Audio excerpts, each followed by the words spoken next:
Hey everyone, welcome back. Getting ready for another deep dive today. This time we're going to be checking out Jocko Willink, former Navy SEAL. Yeah, this interview he did on the Diary of a CEO podcast, it's like packed with insights. Yeah, definitely. And I think, whatever you're doing, leading a team, chasing your own goals, his advice on discipline, leadership, overcoming fear, that kind of stuff, it's really relevant. Absolutely. One of the things that really jumped out at me was this whole discipline equals freedom idea. It's like, kind of goes against what you think, right? Yeah, it seems counterintuitive, but what he's getting at is that discipline, in your workouts, your money, how you use your time, it's not about being restricted. It actually Yeah. gives you more freedom overall. Yeah. It's like, when you finally clean up that messy desk Right. and it feels like you're getting rid of stuff, but I then you mean, realize how much more space you have to think. exactly. All those little decisions, they just drain you. When you're disciplined, you have the routines, you stick to them, it frees you up for what really matters. Yeah, so you're not depriving yourself, you're making choices. And those choices give you back that feeling of control. Exactly. And that connects really well with his whole thing about extreme ownership, don't you think? 100%. He's all about taking responsibility, not just for the things you do, but for the wins and the losses. It's easy to blame things outside of ourselves. Feels good for a minute, but It then... just keeps you stuck. Yeah, exactly. Like, instead of just wishing for a promotion, it's actively looking for ways to learn new skills, take on more at work. And then you feel like you actually have a say in things, that you can shape your own reality, and that is powerful. Way better than feeling helpless, that's for sure. Totally. But when you're looking at a massive challenge, taking ownership can be daunting. That's where his idea about small steps comes in, right? Oh, yeah. He has this great analogy about being lost in the woods. Even if you're not sure which way to go, just start walking. Sounds simple, but so often we get stuck trying to figure out the absolute perfect solution, and we end up just... Going nowhere. Yeah. Exactly. Like they say, you miss every shot you don't take. Absolutely. Every step, even if it's not the right one, it gives you some momentum. You learn something, you see things a little differently. And as you get those small wins, your confidence grows. Yeah. And that's another thing he talks about. You don't have to be fearless to succeed. You just got to act even when you are afraid. Right, and his approach to building confidence is really practical. Start with what you know you can handle, get those wins under your belt, then level up the challenge. It's so true. He used that in the SEALs, but it works anywhere. Want to speak up more confidently at work? Start by sharing your thoughts in smaller groups. Yeah, get comfortable. As you get those wins, you'll be ready for those bigger opportunities. Like leveling up in a video game. Start easy, gain experience, then take on the bosses. Exactly. And here's the kicker. Even in the SEALs, Jocko says imposter syndrome was surprisingly common. Really? You'd think those guys would have it all figured out. Right. But what he says about it is, go reframe it. Think of it as humility. Be open about needing guidance. Make it work for you. So don't let the self-doubt paralyze you. Use it as fuel. Yeah. Surround yourself with people who will challenge you. Look for mentors who've walked that path. Like having a coach in your corner, getting you ready for the big leagues. Exactly. And that takes us to one of my favorite Jockoisms. Embrace the suck.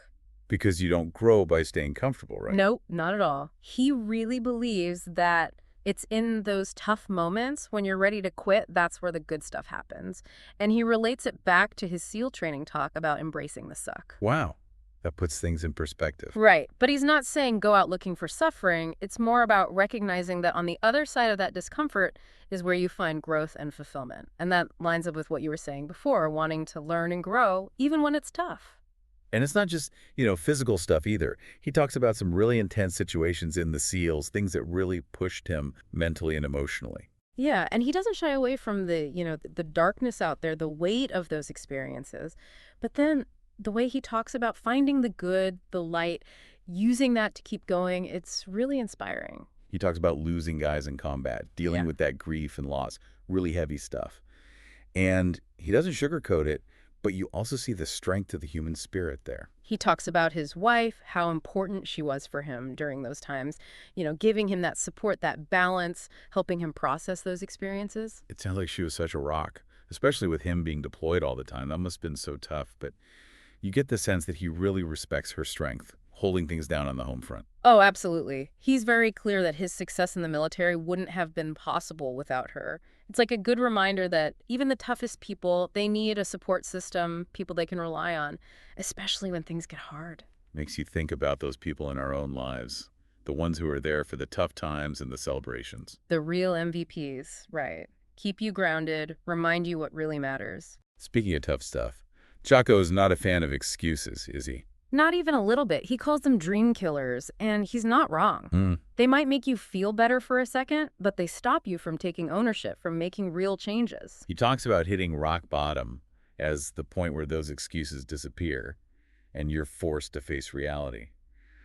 But it sounds like that can actually be a good thing in a way. Because that's when you get real with yourself. You stop blaming everything else, take responsibility, and that's where the power to change comes from. It's like they say, the only way out is through. And he even talks about imposter syndrome, which can be so paralyzing, and how you can reframe that as humility, actually use it to your advantage. Exactly. You don't have all the answers, so ask for guidance. Be open to learning from your mistakes. This is so much better than letting that self-doubt stop you in your tracks. Absolutely. It's about turning a perceived weakness into a strength. And it connects to how he leads, encouraging his team to come up with plans, solutions, not just giving orders. When you own your work, he says, you get better results, and it creates stronger leaders. He even tells this story about a friend who was going through it, lost his job, relationship ended, and Jocko's advice: start walking.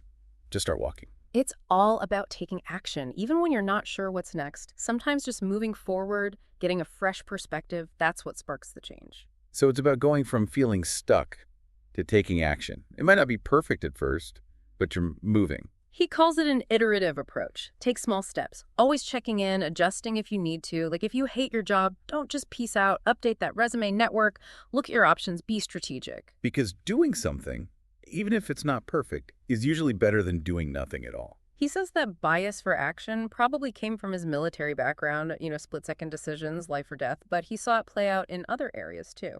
It's so easy to overthink things when sometimes you just got to trust your gut and go for it. It's like that fear of messing up that can really freeze you up. You got it. And get this, Jocko said he saw it even with the SEALs. Like even those guys, the most courageous dudes, sometimes they'd hesitate when things got really intense. Totally human. So you're not trying to get rid of fear. You're trying to learn how to act even when you're scared. Exactly. And one of the things Jocko does is he's got this super disciplined routine. I mean, the guy's a machine. Up early, working out every day.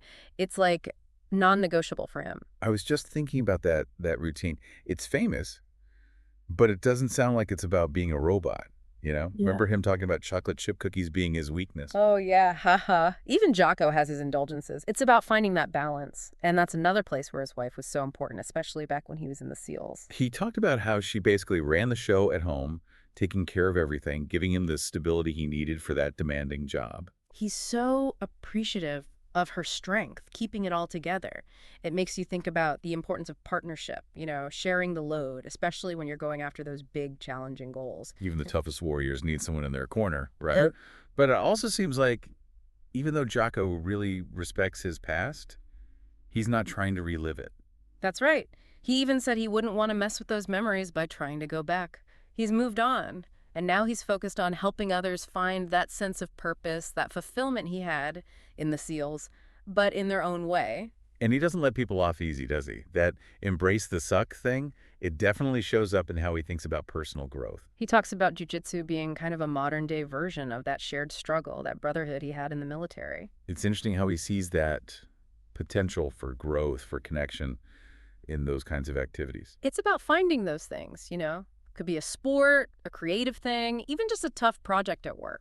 Something that pushes you out of your comfort zone, connects you with others who are striving for something more. It's not about seeking out pain. It's about knowing that the good stuff, the growth, the fulfillment, it's often on the other side of that discomfort, and then choosing to move towards it, not away from it. Nailed it. Like Jocko says, it's about choosing to really live, not just exist. And on that note, to anyone out there who's feeling stuck, put down the Doritos, embrace that challenge that's right in front of you, and don't be afraid to ask for help along the way. Yeah. You might be surprised by what you can achieve.